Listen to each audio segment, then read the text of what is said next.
Boa noite a todos, sejam todos bem-vindos a essa casa espírita cristã. Boa noite a todos que nos acompanham pelas redes sociais, sejam todos bem-vindos. Que a paz de Jesus esteja nos nossos corações, que possamos ter uma mensagem que venha nos esclarecer, que venha nos trazer alimento, venha nos trazer paz, e que possamos dessa forma nos aproximarmos um pouquinho de Jesus. Então, a mensagem da noite é o capítulo 98 do livro Fonte Viva, que tem por título Couraça da Caridade. Essa mensagem, esse capítulo de hoje, ele é quase que uma continuação do capítulo 94 desse mesmo livro, que tem por título Capacete da Esperança. Então, o Emmanuel se serviu do mesmo versículo de Paulo, dividindo em duas partes, para trazer essas duas mensagens. O capítulo 94 foi foi interpretado algumas semanas atrás, acho que um mês mais ou menos. Mas vamos lá, o versículo do Novo Testamento em que Emmanuel se inspirou para escrever essa mensagem, e capítulo 94 também, ele é o capítulo 5, do versículo 8, da primeira carta de Paulo aos Tessalonicenses.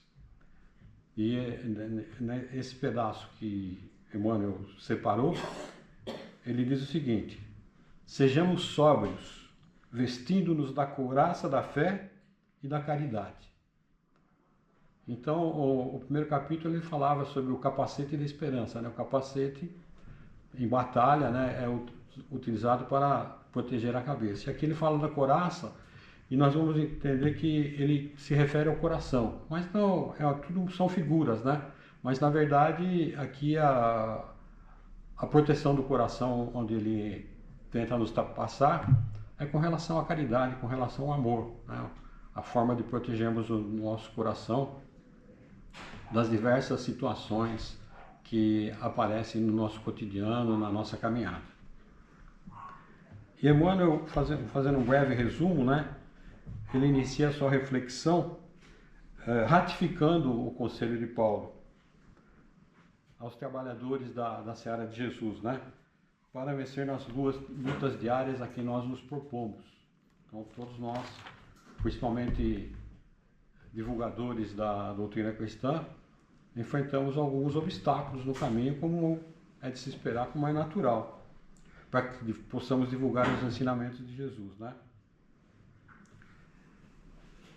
Seus ensinamentos e sua mensagem de amor e esperança é imprescindível proteger o coração. E como é que nós protegemos o nosso coração? Paulo recomenda vestir-nos da couraça da armadura e da fé da caridade.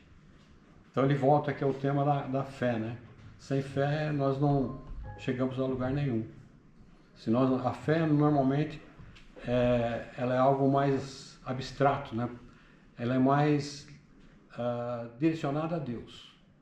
Então, se nós formos procurar nos dicionários, a gente vai ver que fé e esperança estão muito próximos. Mas a fé costuma se atribuir a uma fé em Deus. E esperança é um passo para que possamos realizar concretizar a nossa fé em algum outro objetivo. Por exemplo, nós temos fé em Deus, mas temos também a fé em acreditar que vamos para um plano diferenciado após o nosso desencarne. Então nós temos esperança e acreditamos nisso, Sem isso, nós ficamos sem chão, nós ficamos sem saber exatamente o que fazer. Deixamos nos levar por ilusões, por fantasias. A partir do momento que acreditamos na pluralidade das vidas, acreditamos na reencarnação, acreditamos que a vida continua na pátria maior e não apenas em uma única existência. Então tudo começa a fazer sentido. Por que nós sofremos? Por que existem as diferenças? Uns pobres, outros ricos. Então tudo isso começa a fazer sentido a partir do momento que acreditamos em Deus e, de certa forma, conquistamos a certeza de que há algo à nossa espera na vida maior. E não apenas uma promessa vazia, né, de a salvação, como os dizem, né, de que teremos o descanso eterno. Na verdade, nós temos a evolução eterna. Nós vamos sempre progredindo, sempre prosperando. Mas vamos lá. A mensagem de Emmanuel diz o seguinte: Paulo foi infinitamente sábio quando aconselhou a couraça da caridade aos trabalhadores da luz. Em favor do êxito desejável da missão, de amor a que nos propomos em companhia do Cristo, antes de tudo é indispensável preservar o coração.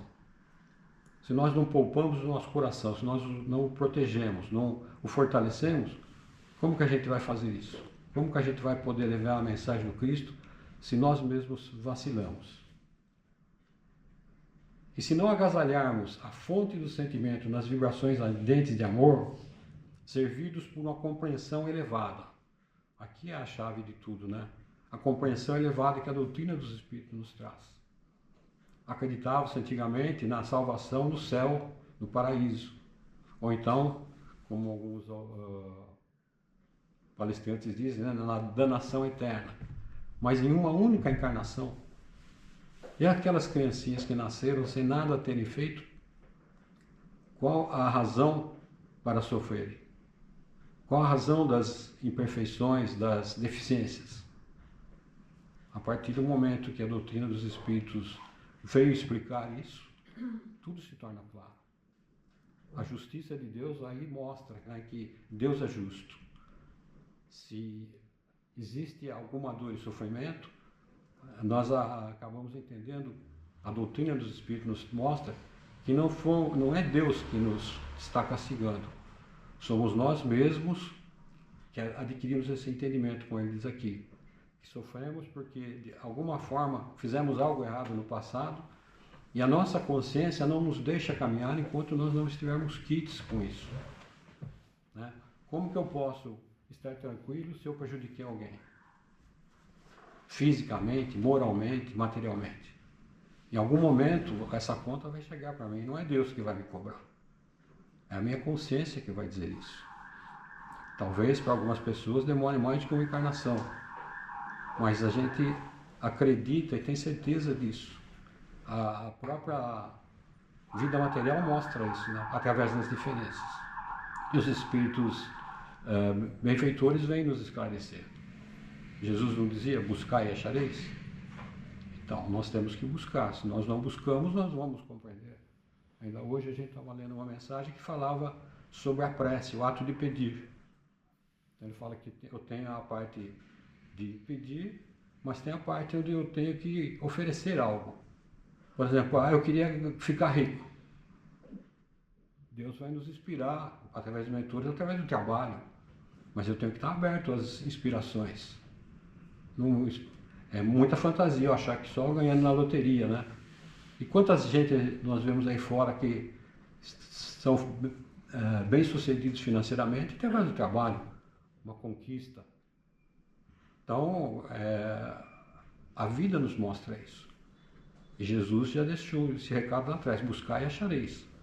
Mas não adianta eu só buscar os meus materiais, né? Não adianta eu buscar os louros da inteligência se o meu coração está afastado de tudo isso. A necessidade de eu abrir o meu coração e oferecer algo, né? Nós entendemos, por exemplo, um capítulo do Evangelho diz, né, com relação às riquezas, né? A riqueza não é condenável, e principalmente quando ela se torna fruto de trabalho e ela oferece oportunidade para as pessoas. Então é uma forma muito digna, né? Mas vamos em frente aqui. E se não agasalharmos a fonte do sentimento nas vibrações do ardente amor, servido por uma compreensão elevada nos círculos da experiência santificante que nos debatemos na arena terrestre, é muito difícil vencer na tarefa que o Senhor nos confia. Né? Então, e aqui ele começa a citar, né, algumas situações onde vai ficar mais claro para nós a questão da caridade. A caridade material é importante, mas existe a caridade que não custa um centavo. Até eu ouvi uma palestra num expositor, não era exatamente sobre isso, mas ele acabou abordando o tópico da caridade e dizendo, pô, a pessoa mais caridosa que existiu no mundo foi Jesus. Ele não saiu distribuindo dinheiro para todo mundo, mas ele levou alento, ele levou consolo, levou esperança. Isso é o que é importante, isso nós podemos fazer sem custar nada. E hoje, até através do telefone, é que é mais fácil, né? Tem os nossos psicólogos aí trabalhando, oferecendo também, muitas pessoas trabalhando gratuitamente para determinadas pessoas que não tem como pagar, né? Então essa é uma forma de caridade também. E aqui ele diz, ó, a irritação permanente diante da ignorância adia as vantagens do ensino benéfico. Que adianta nós falarmos de amor, de compreensão, dos ensinamentos de Jesus, se a pessoa tem dificuldade em entender e nós nos irritamos? Como é que a gente vai ajudar essa pessoa se nós nos irritamos com a falta de compreensão da pessoa? Aí uma outra situação que ele mostra aqui é a indignação excessiva perante a fraqueza que extermina os germes frágeis da virtude. Uma questão é a irritação, a outra é a indignação. Por qualquer razão a gente se indigna com a atitude das pessoas, com a dificuldade que elas têm, por não aceitarem, né? Quer dizer, tudo bem, a pessoa pode não aceitar, isso não é problema meu. E a gente tem aprendido na doutrina que ninguém muda ninguém, né? Nós é que mudamos a nós mesmos, né? É um equívoco eu querer mudar o outro. Nós devemos mudar a nós mesmos, a nossa maneira de ver, de olhar, de sentir. A ira, frequentemente, no campo da luta, pode multiplicar-nos os inimigos. Aí piorou, né? A ira. Multiplicar os inimigos sem qualquer proveito para a obra a que nos devotamos. Com a violência, pior ainda. Como é que eu vou convencer alguém de seguir a proposta de Jesus se eu tento colocar isso de uma maneira forçada? E também aqui a severidade demasiada à frente de pessoas ainda estranhas aos benefícios da disciplina. Se nós olharmos à nossa volta, nós vemos que na nossa sociedade existe, dentro de um mesmo país, diversas condições, né, culturais, educacionais. E se a gente pegar pelo mundo, então, a gente sabe que tem países aí que estão no século VI ainda. Então, totalmente diferente, né, a forma de ver, de ouvir, de enxergar. E nós temos que respeitar tudo isso, né? Não adianta, se eles não estão aptos ainda aos benefícios da disciplina, não temos como forçar isso. Como ele diz aqui, né? Faz-se acompanhar de efeitos contraproducentes por escassez de educação do meio que se manifesta. Compreendendo assim que o cristão se acha no verdadeiro estado de luta, é uma luta íntima, na verdade, uma luta interior, né? Eu não estou lutando com nenhum outro adversário que não seja eu mesmo. Em que por vezes somos defrontados por sugestões da irritação intemperante, da indignação inoportuna, da ira injustificada ou da severidade destrutiva. O apóstolo dos gentios reiterou-nos a couraça da caridade, por sentinela defensiva dos órgãos centrais de expressão da vida. E aqui ele conclui, né, a sua mensagem dizendo: é indispensável armar o coração de infinito entendimento fraterno. Olha bem, entendimento fraterno, para atender ao ministério que nos empenhamos. Emmanuel, que ele era, para as pessoas que não têm ainda muita proximidade com a doutrina, o Emmanuel é um fã muito devotado de Paulo. E tem uma obra que diz que Paulo se dedica às inteligências afastadas do Cristo. Então ele se preocupa muito com as pessoas intelectualizadas e que estão um pouco distantes do amor. E nessa palestra que eu vi hoje, ainda o expositor falava com relação a Paulo foi um grande divulgador, né, de levar a mensagem aos gentios, e ele não conseguiu fazer isso em Atenas, né, onde era a capital da cultura da época, onde existiram diversos filósofos. O pensamento era realmente bastante elevado no aspecto intelectual, mas eles não deram a mínima para Paulo. Então ele acabou se dedicando a essas pessoas que, depois de desencarnado, né, que estão afastados dessa realidade, por orgulho, por vaidade, enfim. E ele complementa aqui, ó: a convicção e entusiasmo da fé bastam para começar honrosamente. Qualquer um de nós pode começar isso honrosamente, tendo fé e entusiasmo. Mas, é que ele coloca o mas, para continuar o serviço e terminá-lo com êxito, ninguém poderá prescindir da caridade paciente, benigna e invencível. Sem paciência, nós não conseguimos chegar a lugar algum. É difícil, é uma conquista de cada um de nós, uma condição muito singular para cada um de nós. Mas essa é a nossa grande busca, né? Paciência, a ciência da paz. Então, o capítulo que a gente leu chama Couraça da Caridade, o capítulo 98.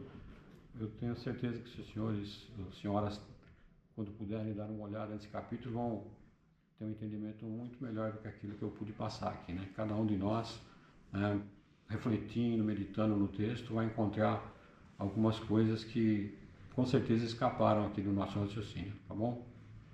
Muito obrigado.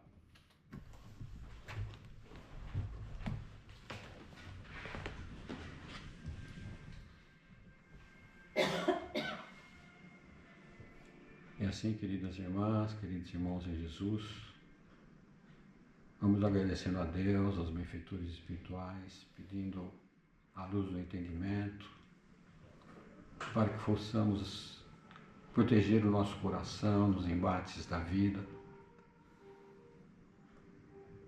proteger-nos de tudo aquilo que pode desestabilizar o nosso equilíbrio, a nossa harmonia interior, que possamos conquistar a paz, a luz do entendimento, a fim de que possamos levar a mensagem de Jesus onde quer que ela seja necessária, que possamos ser alento àqueles que sofrem, que possamos levar a esperança, mesmo que frágil, àqueles que nada tinham.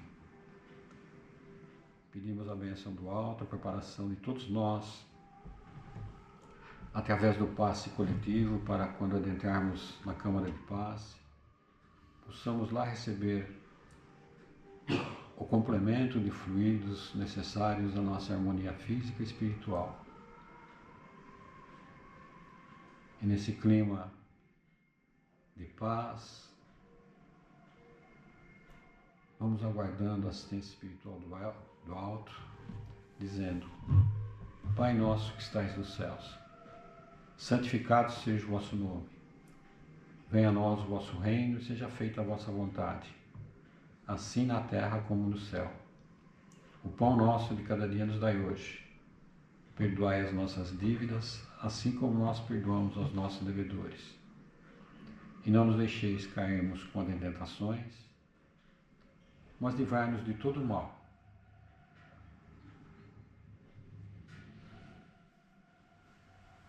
Porque teu é o reino, o poder e a glória para todos sempre. Que assim seja, com a graça de Deus.